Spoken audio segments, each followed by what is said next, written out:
Magandang hapon po mga kaubayan. Ako po gumagawa ng videos tungkol sa halamang gamot mga kaubayan. Itong halamang gamot na ito ay napakabisa po sa sakit sa kasukasuhan. Mga kasukasuhan, laman, sa arthritis po mga kaubayan. Ito po siya. Pero bago ang lahat mga kaubayan ay huwag po sana ninyong kalimutan na i-follow ang aking Facebook page at ang aking YouTube channel. Paki-subscribe na din po, Juanito Valera 367. At kung maaari po sana mga kaubayan ay paki-share na din po ang aking mga ginagawang videos. Itong halamang gamot na ito mga kaubayan ay ito yung tinatawag na talisay. Ito po, talisay po, ito. Ito po siya mga kaubayan, pagmasdan po natin maigi. At ipapaliwanag ko po ang nagagamot ng talisay. Yan po siya mga kaubayan. No? Yan po siya, ito po ang talisay. Ito po, itong puno na ito mga kaubayan. Ang paggamit po sa talisay na yan ay kinukuha po yung murang dahon. Yung murang dahon na yon. Yun yung medyo murang dahon, hindi po yung magulang. At yun po ay pinapainit sa apoy at itinatapal sa masakit na kasukasuhan.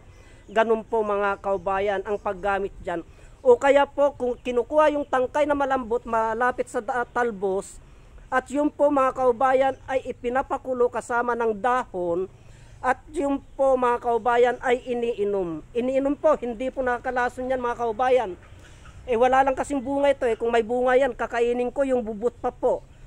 At linalaga din po yan para sa arthritis po yan mga kaubayan. Kaya wag po nating baliwalain ang kakayahan ng talisay na ito. Malaking puno po yan mga kaubayan. Yan po.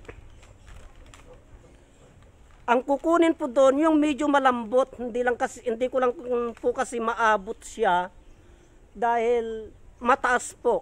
Ngayon, subukan nyo po, mas mabisa pa po ito kaysa dito sa tuba-tuba na ito. Pagdating sa mas sakit na kasukasuhan, mas mabisa pa po ito kaysa dito sa tuba-tuba na ito mga kaubayan. Kaya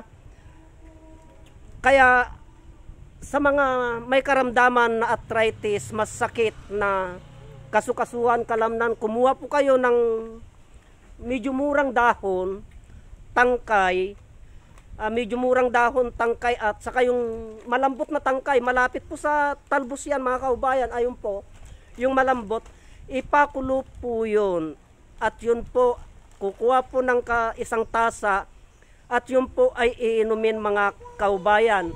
At pwede rin po yan na ipang banyos sa masakit na kasukasuhan. Yang talisay na yan, yung pinakulo po mga kaubayan, pwede din pong pampaligo yan. Kaya hanggang dito na lamang po ang videos na ito at marami pong salamat.